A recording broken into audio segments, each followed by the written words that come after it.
हाशमी साहब, बहुत शुक्रिया हमारे प्रोग्राम के लिए वक्त निकालने का।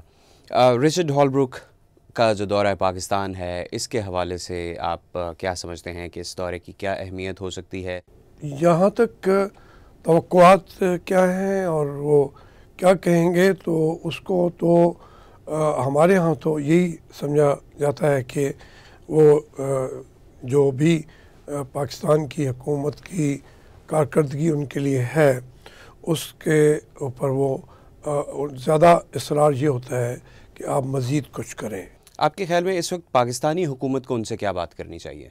पाकिस्तानी हुकूमत को ये वाज़ेह तौर पे बताना चाहिए कि जो इस वक्त तक की अमेरिकन पॉलिसी है वहाँ, उसकी वजह से ख़ुद अमेरिका के लिए भी और पाकिस्तान के लिए भी मुश्किलात में इजाफ़ा हुआ है। और उस नेटो फोर्सेस के गाब में जिस तरीके से आहिस्ता आहिस्ता ये ड्रोन हमलों में और दूसरी चीज़ों के ज़रिए इंटरफेरेंस बढ़ी है, उसकी वजह से ये उसका रिएक्शन जो है वो बहुत ही अमेरिका के लिए भी नेगेटिव है और गवर्नमेंट ऑफ पाकिस्तान के लिए भी नेगेटिव है।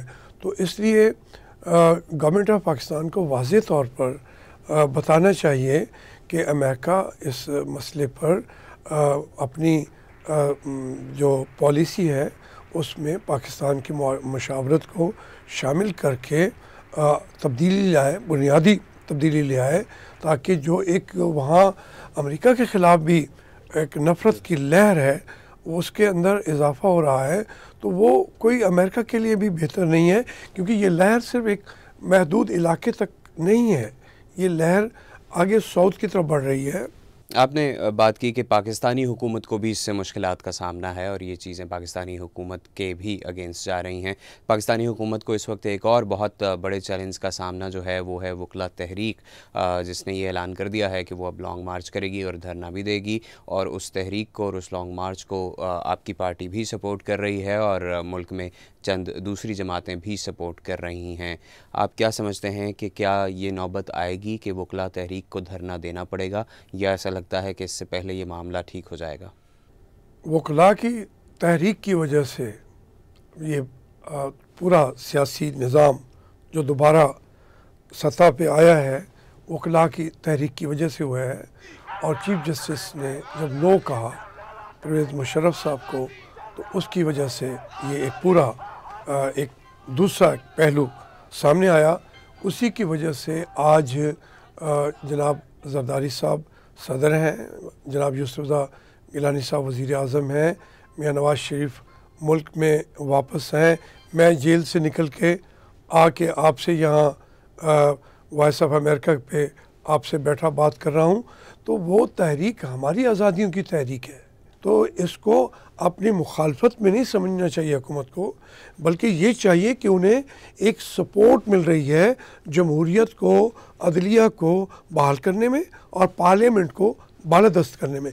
तो इसलिए हुकूमत को इसको अपने मुखालिफ नहीं समझना चाहिए, और वकला की इस तहरीक को सिर्फ ये नहीं समझना चाहिए कि वो एक जज की बहाली की तहरीक है।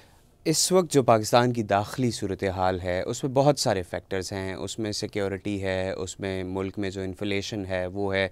आप क्या समझते हैं कि ये जो इतनी मिस मैनेजमेंट है, गंदम नहीं मिलती, चीनी नहीं मिलती, पेट्रोल नहीं मिलता, जो बुनियादी अशियाए ज़रूरत हैं वो नहीं मिलती, ये इतनी मिस मैनेजमेंट जो है इसकी वजह क्या है? ये मिस मैनेजमेंट जो है, जो पहले भी हुई थी, अब तक भी वो उस पर कंट्रोल नहीं किया जा सका।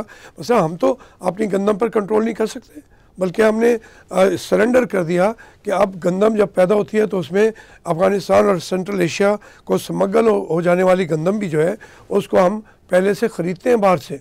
तो और हमारे अवाम जो है वो आटे के थैले के लिए कतारों में खड़े होते हैं, रोटी मिलती नहीं है। आज जो हमारी बिजली की कैफियत है वो भी कि उन कंपनियों को पैसा 10 साल तक मुशर्रफ हुकूमत ने नहीं दिया, तो वो कंपनी अब कहाँ से तेल लाएं जिससे बिजली पैदा करें। तो ये एक तरीके की मिस मैनेजमेंट जो है वो तमाम गवर्नमेंट्स करती रही हैं। एक साल में या 6 महीने में कोई बहुत बड़ा इनकलाब नहीं आ सकता था, लेकिन इसके बावजूद मैं समझता हूँ अब भी یہ پولیٹیکل جو رسہ کشی ہے، سیاسی رسہ کشی، اس کو اگر ہم بند کر دیں گے تو پھر اس ملک کے اندر فوج کی مداخلت بند ہو جائے گی، اس ملک کے اندر بد انتظامی بھی بند ہو جائے گی، اس ملک کے اندر عدلیہ کے اندر مداخلت بھی بند ہو جائے گی۔ جب یہ دروازے بند ہوں گے اور یہ انٹرفیرنس بند ہوگی تو یقیناً انتظام بہتر ہوگا اور عوام کو خوشحالی کا رستہ مل جائے گا۔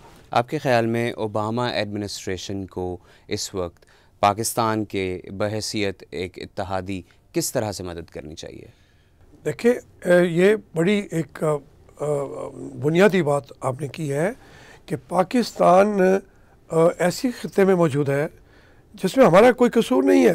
10 سال وہاں عراق ایران کی جنگ ہوتی رہی ہے، اس پراکسی وار کا اس کے اثرات تو ہمارے ملک میں پڑ رہے تھے، ہم نے تو نہیں لڑی۔ وہ افغانستان میں وہاں پہ روس اور آگے بڑھ کے پوری کولڈ وار جو ہے وہاں پہ لڑی گئی ہے، اس میں بھی ہمارا اس طریقے کا کوئی قصور نہیں ہے۔